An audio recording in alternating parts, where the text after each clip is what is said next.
Au milieu du 19e siècle, l'infanterie sur le champ de bataille était encore coincée, avec des fusils à chargement par la bouche et à un seul coup, et même un soldat bien entraîné ne pouvait tirer que 2 ou 3 coups par minute. Les commandants fixaient des listes de pertes horrifiques de guerre, comme la guerre de sécession américaine, et cherchaient désespérément un moyen de mettre plus de balles dans les airs sans simplement jeter plus de corps au problème. C'est dans ce monde que le docteur Richard Jordan Gatling s'est avancé pendant la guerre de sécession avec une idée radicale. Gatling était un inventeur, et ce qui l'a le plus frappé, c'est que plus de soldats mouraient de maladies que de blessures par balle. Il s'est convaincu que s'il pouvait créer un canon qui tirait incroyablement vite, un seul homme pourrait faire le travail de 100. Les armées pourraient être plus petites, et moins d'hommes seraient exposés à ces camps mortels. Cette logique presque humanitaire, selon laquelle une arme plus mortelle pourrait en fait raccourcir les guerres et sauver des vies, était derrière son invention du canon Gatling en 1861. Mécaniquement, le système du canon Gatling était une pièce d'ingénierie très astucieuse. Il utilisait un groupe de canons, au départ 6 et plus tard jusqu'à 10, disposés autour d'un axe central et tournés par une manivelle. Alors que l'opérateur tournait la manivelle, chaque canon passait à tour de rôle par un cycle complet de chargement, de tir et d'éjection. Un chargeur ou une trémie alimentée par gravité sur le dessus laissait tomber une cartouche dans la culasse d'un canon lorsqu'il arrivait en position. Puis un mécanisme à came enfonçait ce coup et le tirait vers la position de 6 heures. Alors que le canon tournait vers le bas, la douille vide était extraite et éjectée par le bas. En répartissant le travail sur plusieurs canons et en automatisant l'alimentation avec des cames, le canon Gatling pouvait tirer beaucoup plus vite que n'importe quel soldat seul de l'époque ne pouvait même l'imaginer. Les premiers modèles à 6 canons pouvaient produire environ 150 coups par minute, l'alimentation étant le plus gros goulot d'étranglement. Mais Gatling a continué à le perfectionner. Dans les années 1880, avec de meilleures cartouches entièrement métalliques et un système de came plus avancé, certains modèles tiraient environ 400 coups par minute. Et il y avait même un entraînement à moteur électrique expérimental que Gatling a essayé qui dépassait 1200 coups par minute. Cependant, la technologie de l'époque était encore trop peu fiable pour cela. Mais même avec tout ce potentiel, le canon Gatling n'a pratiquement pas vu de combat pendant la guerre de sécession elle-même. Quelques officiers de l'Union avant-gardiste ont acheté quelques canons de leur propre poche, comme le général Benjamin Butler par exemple, qui a personnellement acheté une douzaine de Gatling. Mais l'établissement officiel de l'artillerie était profondément sceptique. Il pensait que les canons à tir rapide étaient un gaspillage de munitions, et rien de plus que des inventions coûteuses inutiles qui surchargeraient des lignes d'approvisionnement déjà tendues. Il s'accrochait à la croyance que les fusils à chargement par la bouche traditionnelle étaient suffisants, et Gatling l'a décrit plus tard comme un vieux fossile qui pensait encore que les fusils à silex étaient les meilleures armes. Ce conservatisme, plus quelques bizarreries techniques initiales, signifiait que le Gatling était principalement ignoré trop longtemps pour avoir un impact sur l'issue de la guerre. L'armée n'a officiellement acheté des canons Gatling qu'en 1866, après que les combats étaient déjà terminés. Les années qui ont suivi la guerre ont cependant prouvé à quel point le design était vraiment mortel. Les canons Gatling ont rapidement été achetés et utilisés par des armées du monde entier, en particulier dans les campagnes coloniales. Les Britanniques, par exemple, les ont amenés en Afrique pendant la guerre anglo-zoulou et les ont utilisés avec un effet dévastateur contre des guerriers qui se battaient encore avec des épées. Chaque fois qu'un ennemi déterminé tentait une charge frontale, une paire de Gatling pouvait simplement les faucher, montrant pour la première fois dans l'histoire le vrai concept de la mitrailleuse. Mais à ce moment-là, une approche complètement différente était sur le point de prendre le dessus. En 1883, Hiram Maxim avait introduit sa mitrailleuse entièrement automatique à un seul canon qui exploitait le recul d'une cartouche tirée pour éjecter et recharger sans aucune manivelle. Et en quelques années, les mitrailleuses améliorées à fonctionnement par gaz ou par recul basées sur la conception de Maxim pouvaient égaler ou dépasser les cadences de tir des Gatling avec beaucoup moins de volume, un seul canon et des équipages plus petits. Avec l'arrivée de la poudre sans fumée dans les années 1890, qui a éliminé les énormes nuages blancs de fumée que produisaient les Gatling à poudre noire, ces nouvelles Maxim et leurs descendants ont complètement mis de côté la conception de Gatling. Les militaires sont passés à des mitrailleuses refroidies par eau et alimentées par bande au lieu de Gatling lourds montés sur affût. En 1911, l'armée américaine a officiellement déclaré le canon Gatling à manivelle obsolète. Cependant, personne à cette époque ne pouvait même rêver qu'il faudrait une autre guerre mondiale, et un type de problème complètement nouveau pour sortir à nouveau le vieux concept de Gatling de la tombe et créer certaines des formes de mitrailleuses les plus destructrices jamais créées. Maintenant, étonnamment, les avions à réaction ont tout changé. Laissez-moi vous expliquer. Premièrement, les chasseurs de la Seconde Guerre mondiale étaient des avions à moteur, à piston, à hélice, et ils étaient pour l'époque rapides et bien armés. Mais leur puissance de feu provenait de canons automatiques avec des chargeurs et de mitrailleuses lourdes qui avaient atteint la limite de cadence de tir d'un seul canon. Puis ils ont augmenté le nombre de ces mitrailleuses et canons pour augmenter la puissance de feu. Mais ce poids ajouté prenait beaucoup d'espace sur l'avion et atteignait à nouveau une limite. Puis, après la Seconde Guerre mondiale, les chasseurs à réaction ont été largement développés et ils ont rendu les chasseurs plus anciens complètement obsolètes par leur vitesse supérieure. À la vitesse des jets, un chasseur ennemi pouvait traverser le viseur d'un pilote en une fraction de seconde. Donc, si vous vouliez vraiment toucher un chasseur ennemi pendant un combat aérien et que ces coups causent des dégâts suffisants pour l'abattre, vos canons devaient projeter un nombre ridicule de coups dans cette petite fenêtre. L'US Air Force a appris très rapidement que son armement de chasseurs standard de mitrailleuses Browning de calibre 12, 7 mm n'était tout simplement plus suffisant. Non seulement à cause de la cadence de tir, mais aussi parce que les chasseurs à réaction devenaient de plus en plus difficiles à tuer avec un blindage autour des composants clés. Ces mitrailleuses lourdes tiraient environ 800 coups par minute chacune. Mais leurs balles étaient maintenant trop petites et trop légères pour déchiqueter de manière fiable des avions à réaction plus résistants. Et même avec 6 d'entre elles ensemble, la production globale n'était toujours pas suffisante. L'ajout de canons automatiques de 20 mm semblait être une amélioration en termes de puissance. Mais ceux-ci tiraient à partir de chargeurs de faible capacité, avaient des problèmes de bourrage et surtout avaient à nouveau une faible cadence de tir. Les ingénieurs avaient heurté un mur dur. Une mitrailleuse ou un canon à un seul canon avait atteint la limite de cadence de tir, et ils avaient atteint la limite du nombre qu'ils pouvaient monter, et ce n'était toujours pas suffisant. Mais alors quelqu'un a eu une idée. Et si on ressuscitait le même vieux système qui avait résolu le problème de puissance de feu il y a si longtemps quand il y avait encore des mousquets? En 1946, l'Air Force et l'artillerie de l'armée ont lancé ce qu'ils ont appelé le projet Vulcan. Ils ont pris le principe du 19e siècle de Richard Gatling de plusieurs canons, tournant autour d'un axe central, l'ont mis à jour avec des matériaux modernes et un usinage de précision, puis ont entraîné le tout avec une source d'alimentation externe, un moteur électrique ou hydraulique au lieu d'une manivelle. Parce qu'un pilote tournant une manivelle ne serait pas très efficace pendant un combat aérien. Maintenant, sérieusement, l'alimentation externe signifiait que le canon n'avait pas à compter sur le recul ou la pression du gaz pour fonctionner parce que l'alimentation, le tir et l'extraction étaient mécaniques. Imaginez que vous avez 6 fusils à verrou et alors qu'ils tournent autour de l'axe, un système mécanique répète l'action du verrou tant qu'il y a des munitions qui entrent. Donc en termes simples, c'est à peu près comme ça que fonctionnait un Gatling. Cela a libéré les concepteurs pour augmenter la cadence de tir à des niveaux qu'aucune mitrailleuse conventionnelle ne pouvait gérer. Plusieurs canons signifiaient qu'aucun canon unique ne devait supporter tous les coups qui le traversaient. Mais au lieu de cela, cette charge serait répartie sur 6 canons. Les ingénieurs Melvin Johnson et le colonel Doc Howe ont déterré un ancien canon Gatling d'un musée fin 1945, y ont boulonné un moteur électrique et ont fait des tests réels. Ce canon vieux de 60 ans, conçu à l'ère de la poudre noire, a soudainement tiré des rafales à 4000 à 5000 coups par minute sans aucun problème.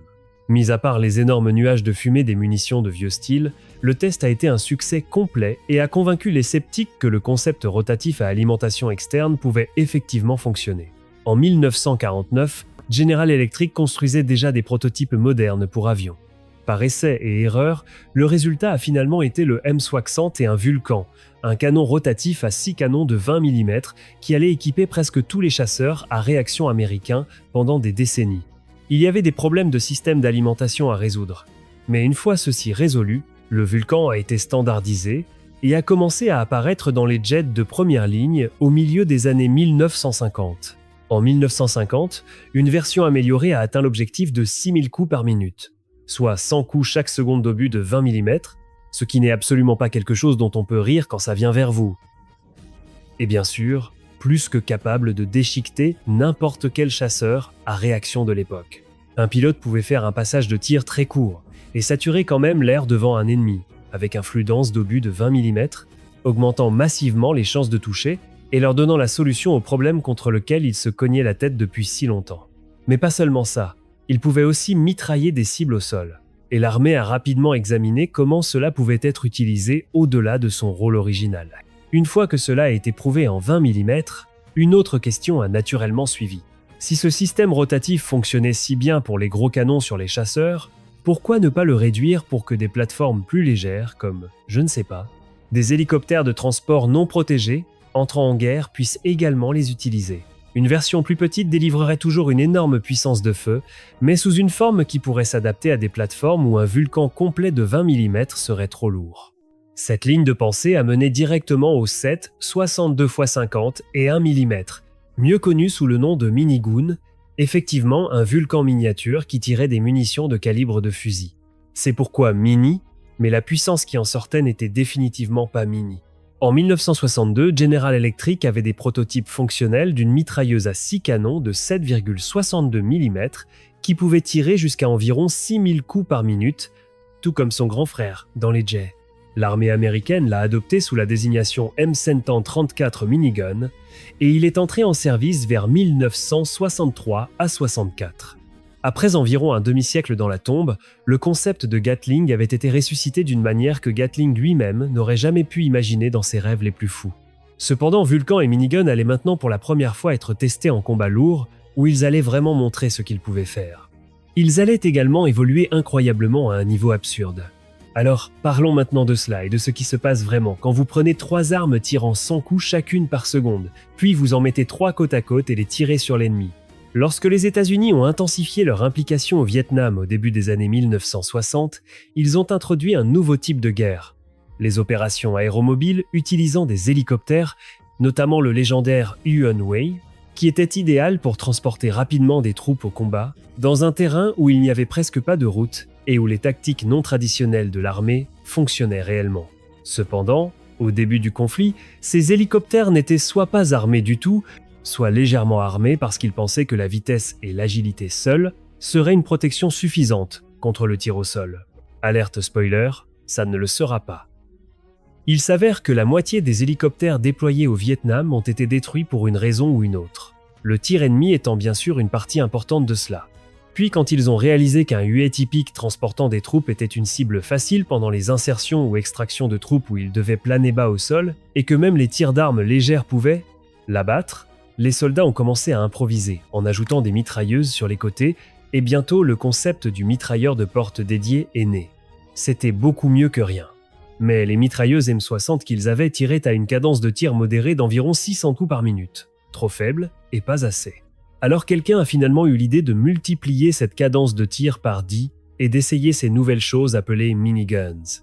Certains Wei ont reçu des montages de portes flexibles avec un minigun M134, remplaçant le M60 plus lent. Donc le mitrailleur de porte avait soudainement une arme beaucoup plus puissante.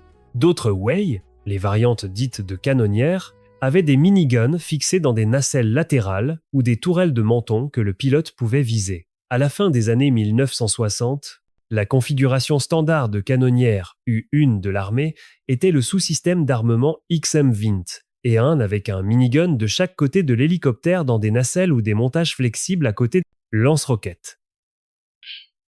Le nouvel hélicoptère d'attaque dédié, l'Aounji Cobra, introduit en 1967, a poussé cette idée encore plus loin. Sa tourelle de nez pouvait porter un minigun associé à un lance-grenade que le mitrailleur visait avec un viseur. Et il pouvait porter des miniguns supplémentaires dans des nacelles sur les ailes. En bref, le Wei et le Cobra étaient maintenant réparés. Plus seulement des camions volants, mais des canonnières lourdement armées hérissées de puissance de feu avec le minigun comme pièce maîtresse. Cette pensée a créé un concept d'hélicoptère d'attaque dédié complètement nouveau. Et à cause de cela, le premier hélicoptère d'attaque jamais créé, le Cobra, est né. Cependant, ce n'était encore que le début parce qu'ils ont commencé à monter des miniguns partout où ils pouvaient. Au fur et à mesure que la guerre progressait, l'utilisation des miniguns s'est étendue au-delà des montages de portes UI et des tourelles de menton Cobra. L'idée d'un canon Gatling volant a si bien fonctionné que l'US Air Force a décidé de construire des avions entiers dont le travail était simplement de déverser du tir de minigun sur l'ennemi. Le premier était la canonnière A-47 Spooky, un avion de transport Q-47 rééquipé avec 3 miniguns tirant sur le côté. À partir de fin 1964, les A-47 volaient en orbite circulaire lente au-dessus des champs de bataille la nuit, utilisant des fusées éclairantes pour éclairer les cibles en dessous, tout en déchaînant une puissance de feu vraiment terrifiante. Chacun des 3 canons de Spooky pouvait tirer jusqu'à 6000 coups par minute, et le pilote pouvait les déclencher tous en même temps ou en séquence. On disait qu'un seul A-47 pouvait saturer une zone de la taille d'un terrain de football avec des balles en moins de 10 secondes. Et quand Spooky arrivait au-dessus, nulle part dans ce champ n'était sûr.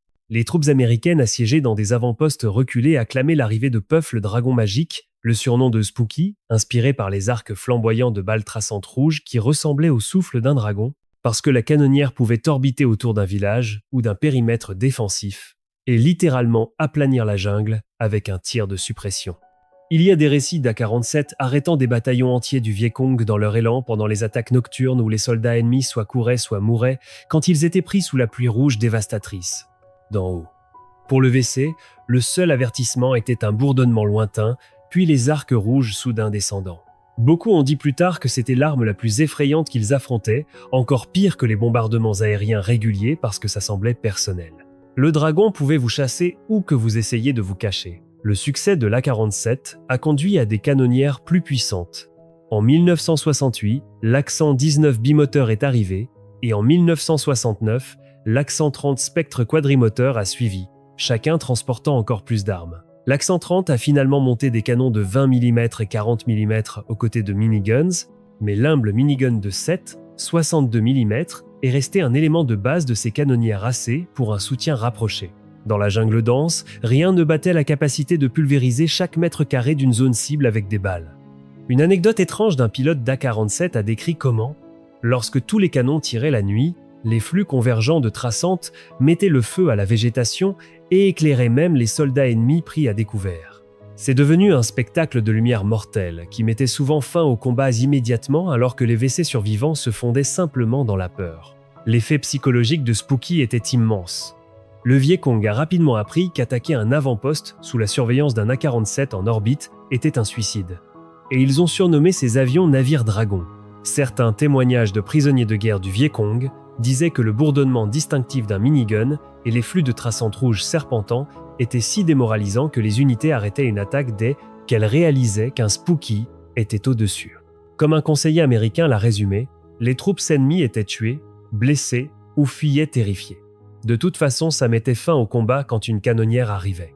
En même temps, des miniguns étaient montés et essayés sur toutes les plateformes possibles. Des camions armés et chars aux véhicules de transport de troupes blindées et même des bateaux. À ce stade, le minigun n'était plus juste une arme d'hélicoptère. Il se transformait déjà en quelque chose de beaucoup plus grand. Les canonnières d'avion étaient déjà parmi les plateformes les plus impressionnantes de toute cette histoire, donc l'attention est restée sur elles pendant un moment. Mais l'idée de base, un canon volant construit pour la destruction, a été poussée encore plus loin avec une arme en particulier, le GAU-8 Avenger. L'Avenger est né d'une idée très simple de la guerre froide au début des années 1970.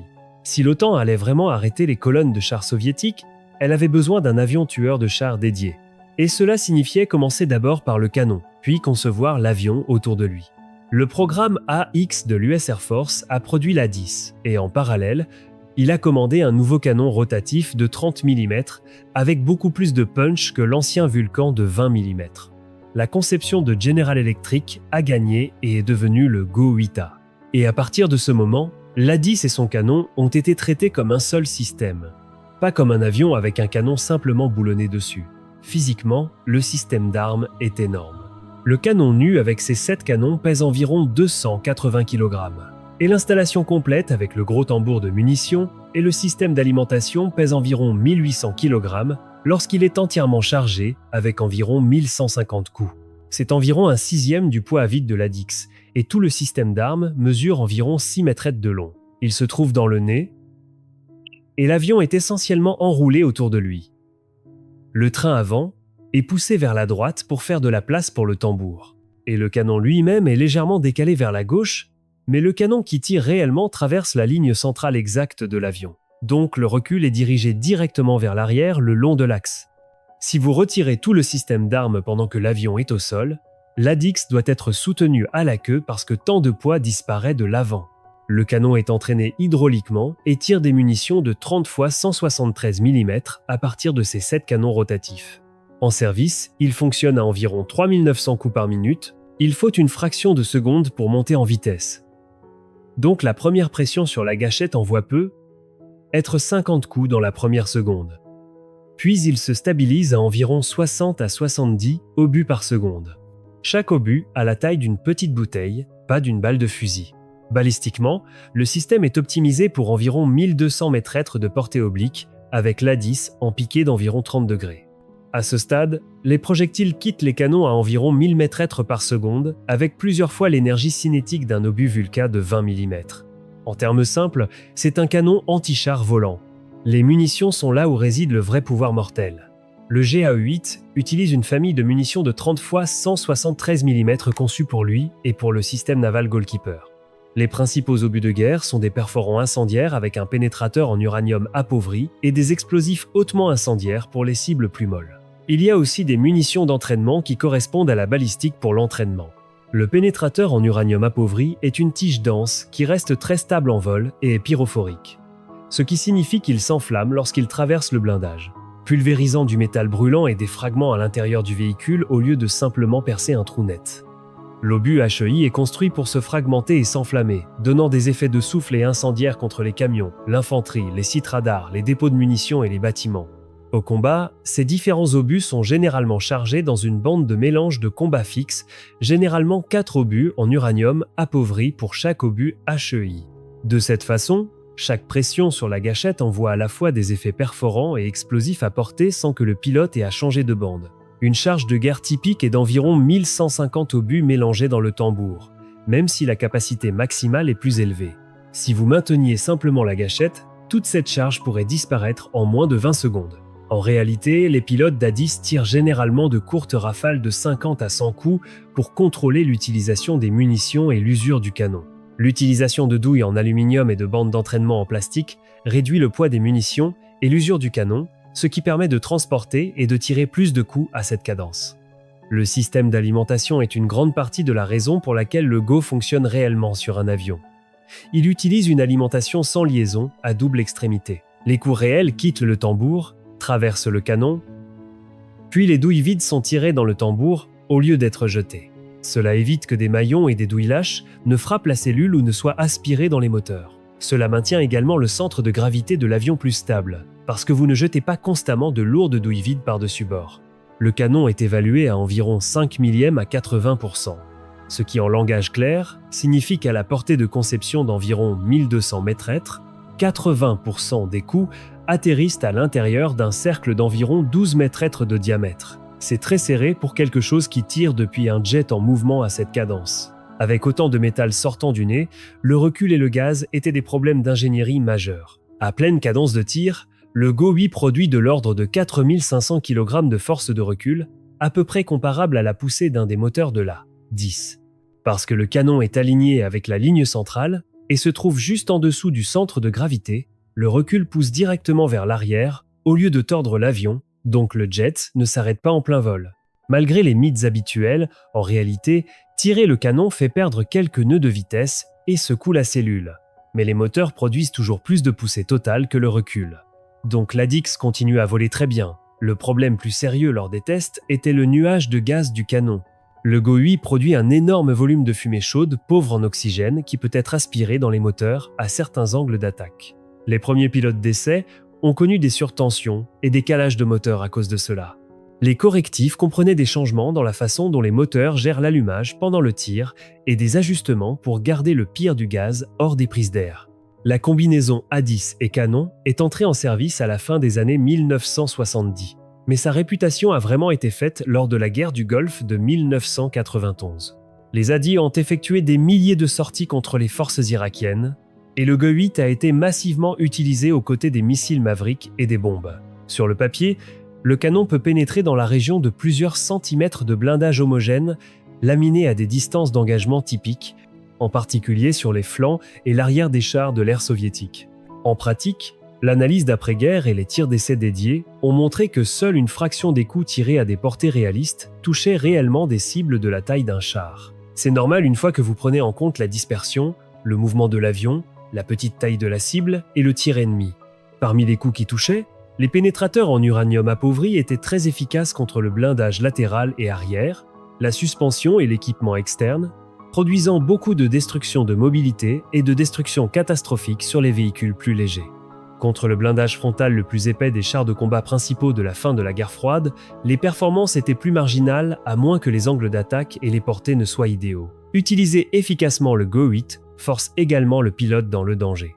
Pour obtenir la précision et la pénétration conçues, les Zadis devaient souvent plonger d'environ 3000 mètres vers la basse altitude, augmenter l'angle de piqué et maintenir la gâchette jusqu'à ce qu'il soit à l'intérieur d'environ 1200 mètres de portée oblique. Cela signifiait voler directement dans l'enveloppe des défenses aériennes à courte portée et des armes légères. C'est l'une des raisons pour lesquelles les passages de tir au canon pouvaient être à la fois spectaculaires et risqués. Extrêmement destructeurs lorsqu'ils étaient effectués correctement, mais au prix d'exposer l'avion. Après la guerre du Golfe, le Ga-8 a continué à voir le combat dans les Balkans, en Afghanistan, en Irak et en Syrie. Dans ces conflits, les cibles n'étaient pour la plupart pas des colonnes complètes de chars de la guerre froide, mais des camions, des technicals, de l'artillerie, des positions fortifiées et du personnel. Le même canon qui a été construit pour déchiqueter le blindage soviétique s'est avéré brutalement efficace pour déchiqueter des véhicules légers, des bunkers, des murs et des tranchées. Des rafales courtes et bien placées pouvaient couper des véhicules en deux, détruire des pièces d'artillerie ou saturer une petite zone avec des effets explosifs et incendiaires, tout en étant plus contrôlé que larguer des bombes non guidées. En même temps, l'utilisation de munitions en uranium appauvri est devenue controversée parce que ces pénétrateurs restent dans l'environnement après la guerre, et il y a des débats et des études de longue date sur les effets sur la santé et l'environnement dans les zones d'entraînement et les anciens champs de bataille. Enfin, il y a quelques dérivés, et ça n'a pas fonctionné ailleurs, des angles qui montrent à quel point cette arme est étroitement liée à l'A-10. Le même canon de base de 30 mm a été adapté dans le système d'armes rapprochées naval Goalkeeper pour la défense des navires, ce qui a prouvé que la conception fonctionne très bien quand vous construisez une plateforme pour elle. D'un autre côté, un dérivé plus léger à 4 canons, le GAU-13 transporté dans une nacelle GPU-5, a été monté sous les F-16 pendant Desert Storm. Sur le papier, cela donnait à un F-16 des niveaux de puissance de feu d'A-10. En réalité, la nacelle fléchissait sur le pylône. Les avions étaient trop rapides et pas optimisés pour le mitraillage à basse altitude, et le logiciel de contrôle de tir n'était pas correctement intégré.